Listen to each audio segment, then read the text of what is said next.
नमस्कार दोस्तों, आपका स्वागत है YouTube channel finance Hera, the simplifying finance for common people.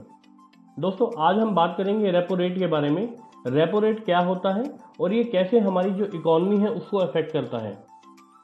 दोस्तों, अगर आपने अभी तक यूट्यूब चैनल सब्सक्राइब नहीं किया है तो नीचे दिए गए बेल आइकन पर क्लिक करो और सब्सक्राइब करो, जिससे कोई भी अपडेटेड इन्फॉर्मेशन या वीडियो है वो आप तक पहुँच सके।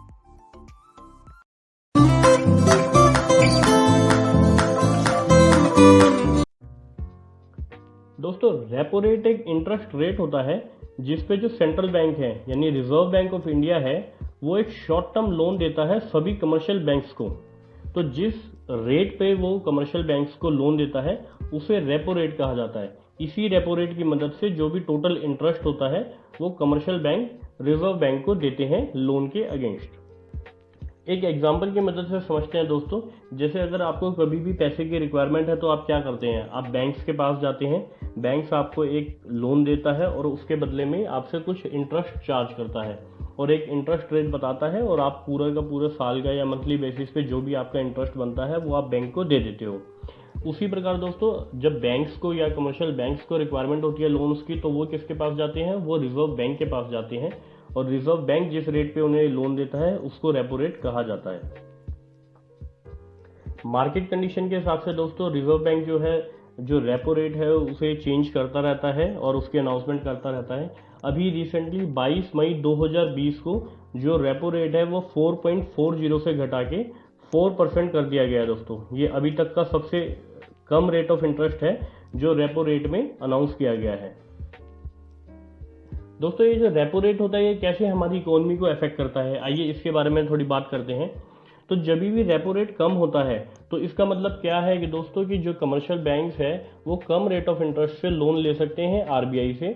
जो उनको इंटरेस्ट का कॉस्ट का बर्डन पड़ता है वो कम पड़ेगा। उससे क्या होगा दोस्तों, जो वो इंटरेस्ट रेट कम पड़ेगा कमर्शियल बैंक को, वो उतना ही बेनिफिट या कुछ बेनिफिट उसका जो कंज्यूमर्स हैं यानी जो आम जनता है उसको वो पास ऑन कर सकते हैं। तो इससे क्या होगा कि जो आपका रेट ऑफ इंटरेस्ट है वो लोन्स का कम हो सकता है।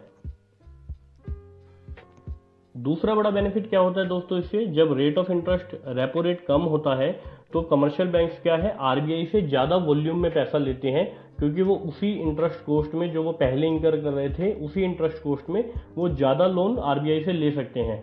जब वो आरबीआई से ज़्यादा लोन लेते हैं तो जो पब्लिक में है लोन्स के थ्रू ज़्यादा बांटते हैं और जिससे मनी का फ्लो ज़्यादा मार्केट में आता है। तो इस मनी के फ्लो को कंट्रोल करने के लिए रेपो रेट को इंक्रीज या डिक्रीज किया जाता है दोस्तों।